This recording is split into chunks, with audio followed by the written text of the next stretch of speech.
प्रयागराज दर्शन करून तसेच वाराणसीचे दर्शन करून आज आम्ही प्रभू श्री राम जन्मभूमी राम मंदिर येथे दर्शन घेतलेलं आहे। हे सर्व काम पाहून रामाचं दर्शन घेऊन मला अति आनंद झाला आहे। कारण जो लोकांचा सैलाब हे लोकांचं सुनामी आलेली आहे इथं दर्शनासाठी, ते बघून मन भरून आलं।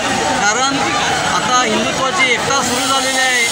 या एकतेमुळे या भारत देशाचं नक्कीच हिंदू राष्ट्र हे लवकरात लवकर जाहीर होईल व या राज्याचे मुख्यमंत्री माननीय श्री योगीनाथजी तसेच या देशाचे पंतप्रधान नरेंद्र मोदीजी यांचे आम्ही या व्हिडिओच्या माध्यमातून खूप खूप आभार मानतो। कारण त्यांनी आम्हाला 500 वर्षाचा लढा जिंकून दिला व राम मंदिर निर्माण केले व राम मंदिरांचं इथं प्रस्थान झालं रामलल्लांचं। त्यासाठी आम्ही सर्वांना धन्यवाद देतो व प्रभू श्रीरामचंद्राकडे मागणी करतो की सर्वांना सुखी ठेवावं। जे जे शेतकरी आहेत, जे जे आबालवृद्ध आहेत, जे जे माता भगिनी आहेत, सर्वांना सुखी समृद्धी आरोग्य लाभो अशी विनंती प्रभू श्रीरामचंद्राकडे करतो। जय श्रीराम, जय श्रीराम।